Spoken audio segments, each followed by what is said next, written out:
നമസ്കാരം. കേരള ലോട്ടറിയുമായി തമിഴ്നാട്ടിലേക്ക് കടക്കുന്നവർക്കായി വാളയാറിൽ പരിശോധന ശക്തമാക്കി തമിഴ്നാട് പോലീസ്. അതിർത്തിയിലുള്ള ഔട്ട്പോസ്റ്റിലാണ് പരിശോധന. തമിഴ്നാട്ടിലേക്ക് വരുന്നതും തിരിച്ചു പോകുന്നതുമായ എല്ലാ വാഹനങ്ങളും പരിശോധിക്കുന്നുണ്ട്. ലോട്ടറി കണ്ടെത്തിയാൽ ഉടനടി വണ്ടിയിൽ നിന്നിറക്കി പിഴ ചുമത്തും. വൻതോതിൽ ലോട്ടറി വാങ്ങി വരുന്നവർക്കെതിരെ കേസും എടുക്കുന്നുണ്ട്.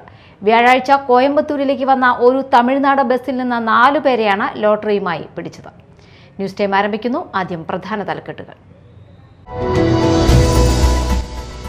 ആളൂരിൽ പോലീസ് വാഹനം ഇടിച്ചുണ്ടായ അപകടത്തിൽ മരിച്ച ജുവിൻ രാജുവിന്റെ കുടുംബത്തിന് മുഖ്യമന്ത്രിയുടെ ദുരിതാശ്വാസ നിധിയിൽ നിന്ന് അനുവദിച്ച 5 ലക്ഷം രൂപയുടെ ധനസഹായം കൈമാറി. പരിക്കേറ്റ് ചികിത്സയിൽ കഴിയുന്ന അനന്തകൃഷ്ണന് ചികിത്സാ സഹായം ലഭ്യമാക്കുന്നതിനുള്ള നടപടികൾ വേഗത്തിലാക്കാൻ MLA നിർദ്ദേശം നൽകി. കൊടുങ്ങല്ലൂർ അഴീക്കോട് സ്കൂൾ കലോത്സവം കഴിഞ്ഞ് പുറത്തിറങ്ങിയ വിദ്യാർത്ഥികൾക്ക് നേരെ ആക്രമണം. പോലീസ് കേസെടുത്ത് അന്വേഷണം ആരംഭിച്ചു. കൊടുങ്ങല്ലൂർ കോതപ്പറമ്പിലെ സ്കൂളിൽ മോഷണം നടന്ന കേസിൽ നഷ്ടപ്പെട്ട പാത്രങ്ങളും ഭക്ഷ്യസാധനങ്ങളും പോലീസ് വീണ്ടെടുത്തു. റിമാൻഡിലായിരുന്ന പ്രതിയെ കസ്റ്റഡിയിൽ വാങ്ങി ചോദ്യം ചെയ്തതിനെ തുടർന്നാണ് മോഷണ മുതലുകൾ കണ്ടെത്തിയത്.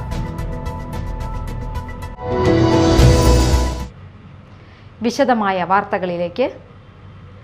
ആളൂരിൽ പോലീസ് വാഹനം ഇടിച്ചുണ്ടായ അപകടത്തിൽ മരിച്ച പീണിക്കാപ്പറമ്പിൽ ജുവിൻ രാജുവിന്റെ കുടുംബത്തിന് മുഖ്യമന്ത്രിയുടെ ദുരിതാശ്വാസ നിധിയിൽ നിന്ന് അനുവദിച്ച 5 ലക്ഷം രൂപയുടെ ധനസഹായം അഡ്വക്കേറ്റ് തോമസ് ഉണ്ണിയാടൻ MLA കൈമാറി.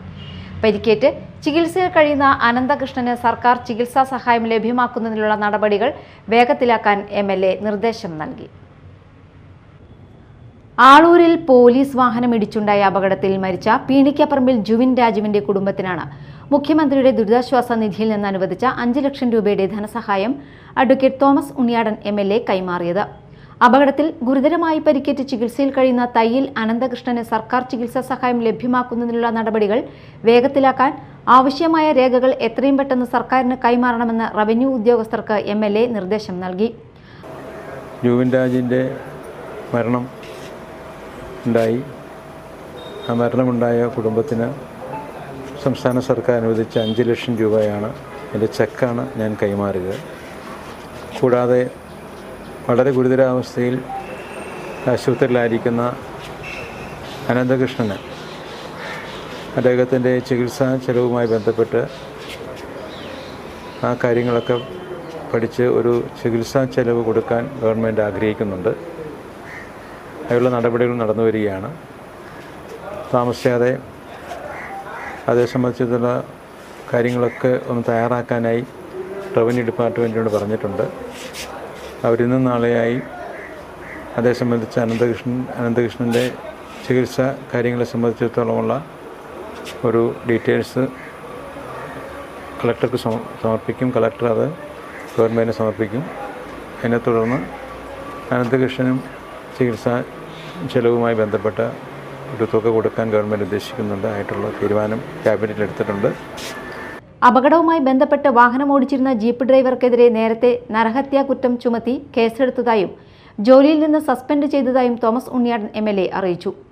ജുവിൻ രാജുവിന്റെ വസതിയിൽ നടന്ന ചടങ്ങിൽ Aloor panchayat president Rosely Francis, vice president PC Shanmukhan, block panchayat vice president Baiju Edathadan, Chalakudy tahsildar KA Jacob, deputy tahsildar TB Antony, village officer TR Ejeesh എന്നിവരടക്കം ജനപ്രതിനിധികളും റവന്യൂ ഉദ്യോഗസ്ഥരും പങ്കെടുത്തു. Media time, Aloor. Kodungallur Azhikode school Kalolsavam കഴിഞ്ഞ് പുറത്തിറങ്ങിയ വിദ്യാർത്ഥികൾക്ക് നേരെ ആക്രമണം. സംഭവത്തിൽ വിദ്യാർത്ഥിക്ക് പരിക്കേറ്റു. പോലീസ് കേസെടുത്ത് അന്വേഷണം ആരംഭിച്ചു. Azhikode Seethi Sahib memorial higher secondary സ്കൂളിലെ വിദ്യാർത്ഥി ആസിഫ് ഷയ്ക്കാണ് ആക്രമണത്തിൽ പരിക്കേറ്റത്. സ്കൂൾ കലോത്സവം കഴിഞ്ഞ് പുറത്തിറങ്ങിയ വിദ്യാർത്ഥികൾക്ക് നേരെയാണ് ആക്രമണമുണ്ടായതെന്നാണ് പരാതി.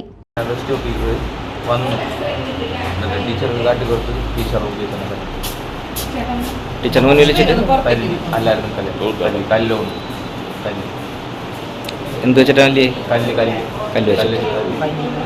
വേറെ വേറെ കല്യവനെ അറിയോ?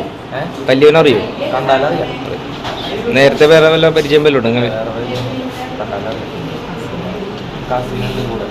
സംഭവത്തിൽ തലയ്ക്ക് പരിക്കേറ്റ ആസിഫ് ഷയെ കൊടുങ്ങല്ലൂരിലെ സ്വകാര്യ ആശുപത്രിയിൽ പ്രവേശിപ്പിച്ചു.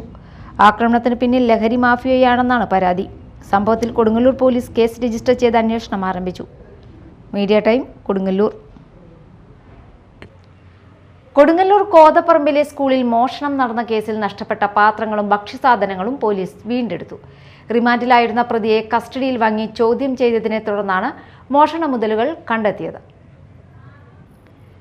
കൊടുങ്ങല്ലൂർ കോതപ്പറമ്പിലെ സ്കൂളിലെ പാചകപ്പുരയും സ്റ്റോർ മുറിയും കുത്തി തുറന്ന് കറിക്കത്തി മുതൽ അരിച്ചാക്കുകൾ വരെ കവർന്ന കേസിലാണ് മോഷണ മുതലുകൾ പോലീസ് വീണ്ടെടുത്തത്. പ്രതി താമസിച്ചിരുന്ന പടിഞ്ഞാറവെമ്പലൂർ ഭാഗത്തെ വീടിന്റെ പിൻവശത്തെ പഴയ സെപ്റ്റിക് ടാങ്കിൽ ഒളിപ്പിച്ച നിലയിലായിരുന്നു ഇവ. 2 വലിയ വട്ടച്ചെമ്പ് വട്ടകകൾ, ഉരുളി, കുക്കറുകൾ, പ്ലേറ്റുകൾ, അലുമിനിയം ബക്കറ്റുകൾ, 2 ചാക്കരി എന്നിവയുൾപ്പെടെയുള്ള മോഷണ വസ്തുക്കളാണ് പോലീസ് കണ്ടെത്തിയത്. കേസുമായി ബന്ധപ്പെട്ട് അറസ്റ്റിലായി റിമാൻഡിൽ കഴിഞ്ഞിരുന്ന അസം സ്വദേശി താജുദ്ദീനെ കസ്റ്റഡിയിൽ വാങ്ങി ചോദ്യം ചെയ്തപ്പോഴാണ് മോഷണ മുതലുകൾ ഒളിപ്പിച്ച സ്ഥലത്തെക്കുറിച്ച് വിവരം ലഭിച്ചത്. തുടർന്ന് മതിലകം CI രജീഷിന്റെ നേതൃത്വത്തിൽ പോലീസ് സെപ്റ്റിക് ടാങ്ക് തുറന്ന മോഷണ വസ്തുക്കൾ വീണ്ടെടുക്കുകയായിരുന്നു. പ്രതിയെയും വീണ്ടെടുത്ത മോഷണ മുതലുകളും നാളെ കോടതിയിൽ ഹാജരാക്കും. Mathilakam police station SHO Rajeesh, SI നസിയ M ഷാഹിബ്, SI Sajeev, SI രാജി, ASI പ്രജീഷ്, SCPO സനീഷ്, CPOമാരായ സബീഷ്, ബിനിൽ, മിഥുൻ, മുഹമ്മദ് സൻസിൽ എന്നിവരാണ് അന്വേഷണ സംഘത്തിൽ ഉണ്ടായിരുന്നത്. Media time Kodungallur. പുത്തഞ്ചിറ ഗ്രാമീണ വായനശാലയുടെ ആഭിമുഖ്യത്തിൽ EK ദിവാകരൻ പോറ്റി അനുസ്മരണവും വിദ്യാർത്ഥി അനുമോദനവും സംഘടിപ്പിച്ചു. എഴുത്തുകാരൻ PK ഭരതൻ ഉദ്ഘാടനം ചെയ്തു. പുത്തഞ്ചിറ ഗ്രാമീണ വായനശാലയുടെ ആഭിമുഖ്യത്തിൽ സംഘടിപ്പിച്ച EK ദിവാകരൻ പോറ്റി അനുസ്മരണ പരിപാടി ശ്രദ്ധേയമായി. എഴുത്തുകാരൻ PK ഭരതൻ ചടങ്ങ് ഉദ്ഘാടനം ചെയ്തു. TK ഉണ്ണികൃഷ്ണൻ അധ്യക്ഷത വഹിച്ചു. എഴുത്തുകാരൻ ഖാദർ പട്ടേപ്പാടം അനുസ്മരണ പ്രഭാഷണം നടത്തി. ചടങ്ങിൽ SSLC പരീക്ഷയിൽ സമ്പൂർണ്ണ വിജയം നേടിയ തെക്കുമുറി സ്കൂളിനെയും SSLC +2 പരീക്ഷകളിൽ എല്ലാ വിഷയങ്ങളിലും A+ നേടിയ വിദ്യാർത്ഥികളെയും ആദരിച്ചു. AK ദേവരാജൻ, പുത്തഞ്ചിറ ഗ്രാമപഞ്ചായത്ത് പ്രസിഡന്റ് VN രാജേഷ്, ജില്ലാ പഞ്ചായത്ത് അംഗം CB Shakeela, Mukundapuram taluk library council president Rajan Nellayi, block panchayat സ്ഥിരം സമിതി അധ്യക്ഷരായ റോമി ബേബി, KV സുജിത്ലാൽ, പഞ്ചായത്ത് അംഗങ്ങളായ ജോപി മങ്കിടിയാൻ, സാജിദ അനീഷ് എന്നിവർ സംസാരിച്ചു. എന്നെയൊക്കെ സംബന്ധിച്ചിടത്തോളം ആശയ അകലെ നിന്ന് ഇങ്ങനെ നോക്കി കാണുക എന്നുള്ളതിനപ്പുറം കൂടുതൽ അടുപ്പം കേട്ടറിഞ്ഞുള്ള അടുപ്പമാണ്. അല്ലെങ്കിൽ നേരത്തെ ഇവിടെ പറഞ്ഞ ചില പുസ്തകങ്ങളിലെങ്കിലും ഇടയ്ക്കൊന്ന് മറിച്ച് നോക്കിയിട്ടുള്ള അനുഭവത്തിൻ്റെ ഒരു അടുപ്പമാണ് മാഷുമായിട്ടുള്ളത്. പക്ഷെ ഒരു മനുഷ്യൻ അല്ലെങ്കിൽ ഒരു എഴുത്തുകാരൻ 20-21 വർഷത്തിനിപ്പുറവും അദ്ദേഹത്തിൻ്റെ പ്രദേശത്ത് അല്ലെങ്കിൽ നമ്മുടെ നാടിനകത്ത് ഓർക്കപ്പെടുന്നു അല്ലെങ്കിൽ അനുസ്മരിക്കപ്പെടുന്നു എന്നുള്ളത് തന്നെയാണ് പോറ്റി മാഷയുടെ ഏറ്റവും വലിയ വലിപ്പമായിട്ട് അല്ലെങ്കിൽ അദ്ദേഹത്തിൻ്റെ ഏറ്റവും വലിയ ഔന്നത്യമായിട്ട് എനിക്ക് തോന്നുന്നത്. Media time Mala. കൊടുങ്ങല്ലൂർ നഗരസഭ കുടുംബശ്രീ CDS നമ്പർ 1 സാമ്പത്തിക ക്രമക്കേടുകൾ നടന്നതായി ഓഡിറ്റിൽ കണ്ടെത്തിയെന്നാരോപിച്ച് മുൻ CDS ചെയർപേഴ്സണും നിലവിലെ നഗരസഭാ കൗൺസിലറുമായ ശ്രീദേവി തിലകൻ രാജിവെക്കണമെന്നാവശ്യപ്പെട്ട് BJP മഹിളാ മോർച്ച സായാഹ്ന ധർണ സംഘടിപ്പിച്ചു. BJP ജില്ലാ ജനറൽ സെക്രട്ടറി KP ഉണ്ണികൃഷ്ണൻ ധർണ ഉദ്ഘാടനം ചെയ്തു. കൊടുങ്ങല്ലൂർ നഗരസഭ കുടുംബശ്രീ CDS നമ്പർ 1 ഗുരുതര സാമ്പത്തിക ക്രമക്കേടുകൾ നടന്നതായി ഓഡിറ്റിൽ കണ്ടെത്തിയെന്ന ആരോപണത്തിന്റെ പശ്ചാത്തലത്തിലാണ് BJP മഹിളാ മോർച്ചയുടെ നേതൃത്വത്തിൽ സായാഹ്ന ധർണ സംഘടിപ്പിച്ചത്. BJP ജില്ലാ ജനറൽ സെക്രട്ടറി KP ഉണ്ണികൃഷ്ണൻ ധർണ ഉദ്ഘാടനം ചെയ്തു. അന്ന് കുടുംബശ്രീയിലെ പാവപ്പെട്ട അമ്മമാരുടെ കയ്യിൽ നിന്നും മാസം തോറും 100 രൂപ ഈടാക്കിക്കൊണ്ട് ഇൻഷുറൻസ് കമ്പനി അല്ലെങ്കിൽ ഇൻഷുറൻസ് അടയ്ക്കുവാൻ എന്ന് പറഞ്ഞുകൊണ്ട് 2011-12 കാലഘട്ടത്തിൽ പാവപ്പെട്ട അമ്മമാരുടെ കയ്യിൽ നിന്നും 100 രൂപ വീതം 100 കണക്കിന് അമ്മമാരുടെ കയ്യിൽ നിന്നും പറ്റിയിട്ടുണ്ട്. മഹിളാ മോർച്ച ജില്ലാ പ്രസിഡന്റ് രശ്മി ബാബു അധ്യക്ഷത വഹിച്ചു. മുറ്റത്തെ മുല്ല പദ്ധതി, വനിതാ വികസന സംരംഭക വായ്പ, പിന്നോക്ക വികസന കോർപ്പറേഷൻ വായ്പ, NULM വായ്പ, CEF വായ്പ എന്നിവയുൾപ്പെടെയുള്ള വിവിധ പദ്ധതികളിൽ വ്യാപക ക്രമക്കേടുകൾ നടന്നതായി ഇന്റേണൽ ഓഡിറ്റ് റിപ്പോർട്ടിൽ സൂചനയുണ്ടെന്ന് ധർണയിൽ ആരോപിച്ചു.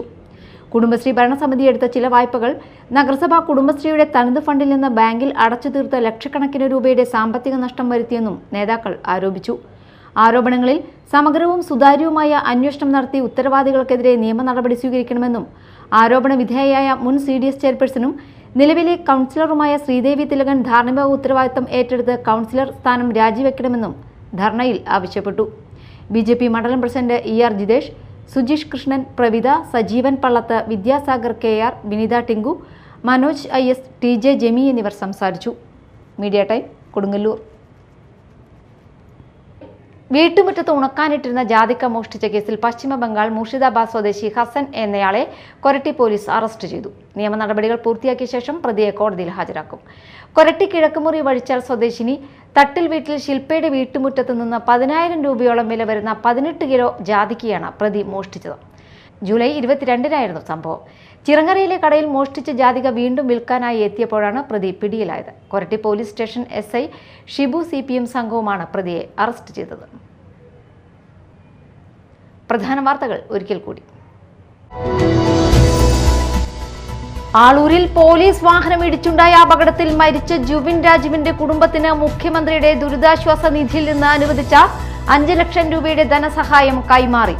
പരിക്കേറ്റ് ചികിത്സയിൽ കഴിയുന്ന അനന്തകൃഷ്ണന് ചികിത്സാ സഹായം ലഭ്യമാക്കുന്നതിനുള്ള നടപടികൾ വേഗത്തിലാക്കാൻ MLA നിർദ്ദേശം നൽകി. കൊടുങ്ങല്ലൂർ അഴീക്കോട് സ്കൂൾ കലോത്സവം കഴിഞ്ഞ് പുറത്തിറങ്ങിയ വിദ്യാർത്ഥികൾക്ക് നേരെ ആക്രമണം. പോലീസ് കേസെടുത്ത് അന്വേഷണം ആരംഭിച്ചു. കൊടുങ്ങല്ലൂർ കോതപ്പറമ്പിലെ സ്കൂളിൽ മോഷണം നടന്ന കേസിൽ നഷ്ടപ്പെട്ട പാത്രങ്ങളും ഭക്ഷ്യസാധനങ്ങളും പോലീസ് വീണ്ടെടുത്തു. റിമാൻഡിലായിരുന്ന പ്രതിയെ കസ്റ്റഡിയിൽ വാങ്ങി ചോദ്യം ചെയ്തതിനെ തുടർന്നാണ് മോഷണ മുതലുകൾ കണ്ടെത്തിയത്. ന്യൂസ് ടൈം സമാപിച്ചു. നമസ്കാരം.